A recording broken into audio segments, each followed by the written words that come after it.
নমস্কাৰ ডিজিটেল আসামলৈ আপোনালোক সকলোকে স্বাগতম জনাইছো সো আমি আলোচনা কৰি আছো Guwahati university BEd common entrance টেষ্টৰ প্ৰিভিয়াস ইয়াৰৰ কোৱেশ্চন পেপাৰ 2019 বৰ্ষৰ কোৱেশ্চন পেপাৰখন আমি ডিসকাস কৰি আছো অলৰেডি আমি ৰিজনিং জেনাৰেল নলেজ আৰু ইংলিশ এই তিনিটা সেকশন আমি ডিসকাস কৰিছো আৰু শেষৰ যেটো সেকশন হেতু আছিল কাৰেন্ট ইণ্ডিয়ান এডুকেশ্যন ইয়াত বিভিন্ন ধৰণৰ পলিচিজ বা ইস্যুজ এইবিলাকৰ ওপৰত কোৱেশ্চন অহা দেখা যায় তো 10টা কোৱেশ্চন আহিব কাৰেন্ট ইণ্ডিয়ান এডুকেশ্যনৰ ওপৰত গতিকে 2019 বৰ্ষত কি কি কোৱেশ্চন আহিছিল 10টা সেই কোৱেশ্চন কেইটা আমি আলোচনা কৰিম তো ইয়াত আমি বেছি ডিসকাস নকৰো জাস্ট কেনে ধৰণৰ কোৱেশ্চন আহিছিল সেইখিনি আপোনালোকে চাব পাৰিব আৰু কাৰেন্ট ইণ্ডিয়ান ইস্যুজ বা পলিচিজ বিলাকৰ ওপৰত অলৰেডি ভিডিও বনোৱা আছে আপোনালোকে সেই ভিডিও বিলাক নিশ্চয় চাইছে আৰু যদি চোৱা নাই আপোনালোকে লিংক ডেসক্ৰিপচন বক্সত দিয়া আছে তাত আপোনালোকে প্লেলিষ্টৰ পৰা চাব পাৰিব তো তাত সৰ্বশিক্ষা অভিযান হওক ৰাষ্ট্ৰীয় মাধ্যমিক শিক্ষা অভিযান তাৰ পিছত national policy on education 1986 universalisation of elementary education তো এই সকলো বিলাক টপিকৰ ওপৰত অলৰেডি ভিডিও বনোৱা হৈছে আপোনালোকে টপিক বিলাক চাব পাৰিব ডিটেইলছ আপোনালোকে জানিব পাৰিব সেই টপিক বিলাকৰ তো যিকি নহওক যদি আপোনালোকে এতিয়াও সেই ভিডিও বিলাক চোৱা নাই লিংক ডেসক্ৰিপচন বক্সত দিয়া আছে তাত গৈ আপোনালোকে আগৰ সকলোবোৰ ভিডিও চাব পাৰিব এতিয়া আৰম্ভ কৰিছো আজিৰ ভিডিওটি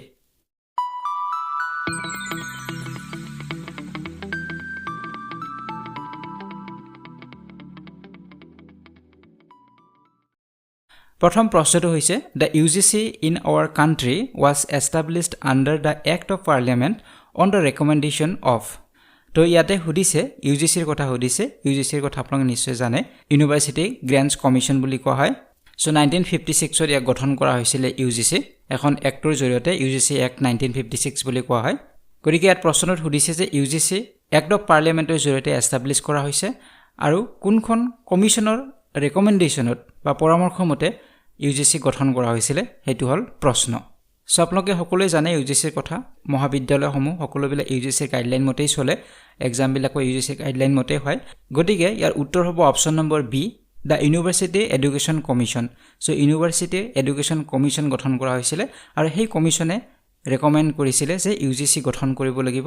আৰু সেইভাবে UGC Act 1956 ৰ আধাৰত ইয়াক গঠন কৰা হৈছিল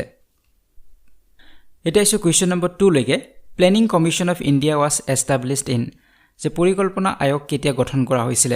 1950 1954 1964 আৰু 1974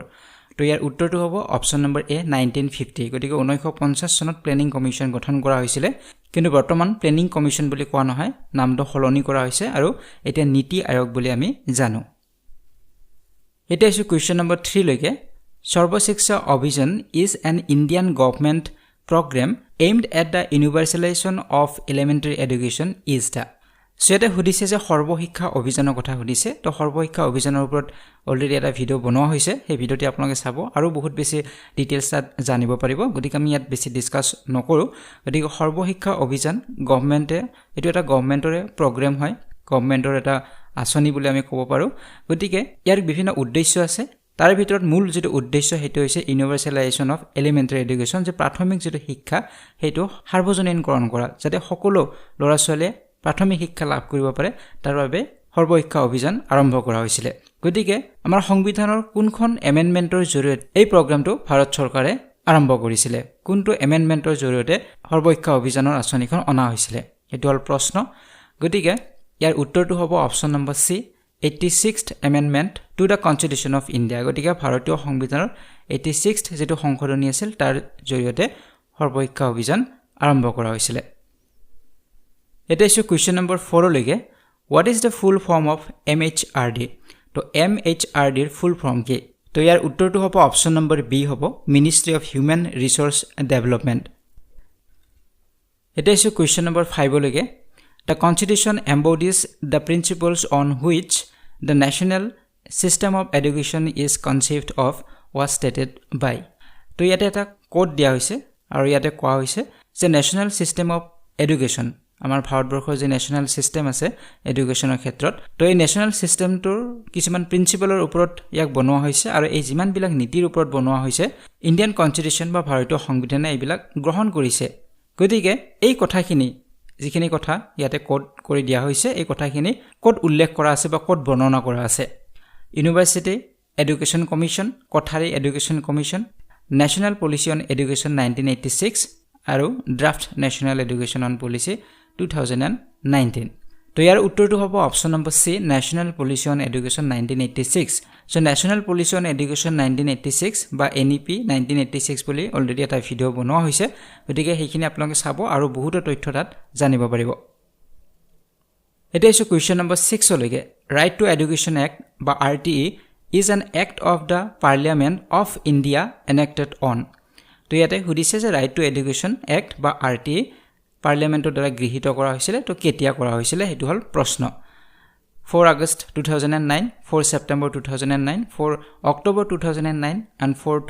ডিসেম্বৰ 2009 উত্তৰ হ'ব অপচন নম্বৰ এ 4 আগষ্ট 2009 ইয়াক গৃহীত কৰা হৈছিল এটা ইছু কোৱেশ্চন নম্বৰ 7 লৈকে ৰাষ্ট্ৰীয় উচ্চতৰ শিক্ষা অভিযান বা সমকে ৰুসা is a holistic scheme of development of তো ইয়াতে হুদিছে যে ৰুসা কিহৰ লগত জড়িত কিহৰ ডেভেলপমেন্ট বা বিকাশৰ লগত জড়িত ৰাষ্ট্ৰীয় উচ্চতৰ শিক্ষা অভিযান কিহৰ ডেভেলপমেন্ট কোনটো পৰ্যায়ৰ বা কোনটো স্তৰৰ শিক্ষাৰ ডেভেলপমেন্টৰ ক্ষেত্ৰত ই জড়িত হয় যেহেতু উচ্চতৰ শিক্ষাৰ কথা কৈছে ৰাষ্ট্ৰীয় উচ্চতৰ শিক্ষা অভিযান গতিকে ডেফিনেটলি হায়াৰ এডুকেশ্যনৰ ক্ষেত্ৰত হ'ব উত্তৰ হ'ব option number C higher education in India গতিকে ভাৰতবৰ্ষৰ হায়াৰ এডুকেশ্যন বা উচ্চ শিক্ষাৰ ডেভেলপমেন্টৰ ক্ষেত্ৰত জড়িত ৰুসা এটা ইছু কোৱেশ্চন নম্বৰ 8 লৈকে the secondary education commission 1952-53 was set up by the government of India under the chairmanship of তো ইয়াতে হুদিছে যে সেকেন্ডাৰী এডুকেশ্যন কমিশন যি গঠন কৰা হৈছিল 1952-53 তো এই গভৰ্ণমেণ্টৰ দ্বাৰা ইয়াক গঠন কৰা হৈছিল কিন্তু প্ৰশ্নটো হৈছে যে ইয়াৰ চেয়াৰম্যান কোন আছিল সেকেন্ডাৰী এডুকেশ্যন কমিশন 1952 বা 53 চেয়াৰম্যান কোন আছিল হেতু হল প্ৰশ্ন সো ইয়াৰ উত্তৰ হৈছে option number B doctor A Lakshman Swami Mudaliar যেহেতু ইয়াৰ চেয়াৰম্যান আছিল মুডালিয়াৰ সেইভাবে এই কমিশনটোক মুডালিয়াৰ কমিশন বুলিও জনা যায় গতিকে সেকেন্ডাৰী এডুকেশ্যন কমিশন বুলি নকয় মুডালিয়াৰ কমিশন বুলিও ক'ব পাৰে মুডালিয়াৰ কমিশন 1952-53 বুলিও ক'ব পাৰে এটা ইছু কোৱেশ্চন নম্বৰ 9 লৈকে the three language formula of language learning was formulated by the Ministry of Education of the Government of India in the year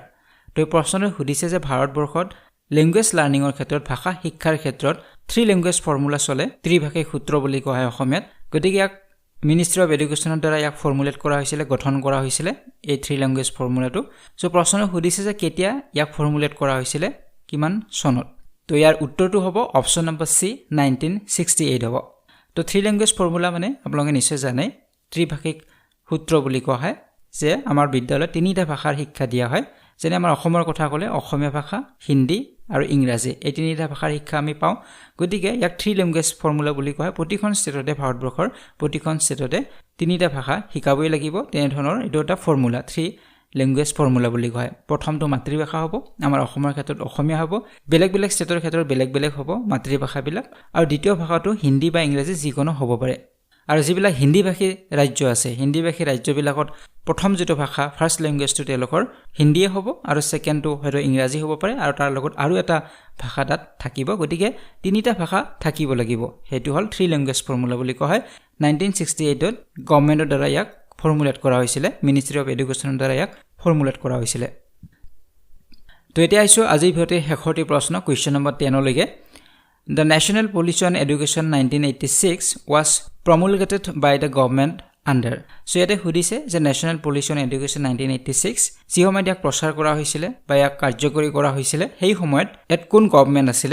বা কোনখন গভৰ্ণমেণ্টৰ আণ্ডাৰত ইয়াক কৰা হৈছিল তো ইয়াৰ উত্তৰটো হ'ব option number B prime minister Rajiv Gandhi গতিকে সেই সময়ত 1986 ৰ সময়ত যি সময় National Policy on Education আহিছিল তো সেই সময়ত প্ৰাইম মিনিষ্টাৰ আছিল ৰাজীৱ গান্ধী তো এইবিলাক অলৰেডি ডিসকাস কৰাই হৈছে সেটো এনইপি 1986 বুলি ভিডিও আছে তাত যদি আপোনালোকে কাইন্ডলি ভিডিওবিলাক চাওক চালে আপোনালোকৰ আৰু বহুত কনসেপ্ট ক্লিয়াৰ হ'ব আৰু বহুত তথ্য আপোনালোকে জানিব পাৰিব তো এই ভিডিওৰ জৰিয়তে জাস্ট আপোনালোক কেনে ধৰণৰ কোৱেশ্চন আহিছিল 2019 ত সেইখিনি আপোনালোক এটা থুলমূল আইডিয়া দিবলৈ চেষ্টা কৰিলো সো ভিডিওটিৰ পৰা বিদায় লোৱাৰ আগতে সকলোলৈ শুভেচ্ছা থাকিলে সকলোৱে ভবাৰ দৰে এক্সাম বিলাক হওক যেটো সময় আৰু নাই গতিকে আমি আৰু কোনো ভিডিও আমি ডিসকাস নকৰো গতিকে সকলোলৈ শুভেচ্ছা জনাই এই ভিডিওটিৰ পৰা বিদায় লৈছো ধন্যবাদ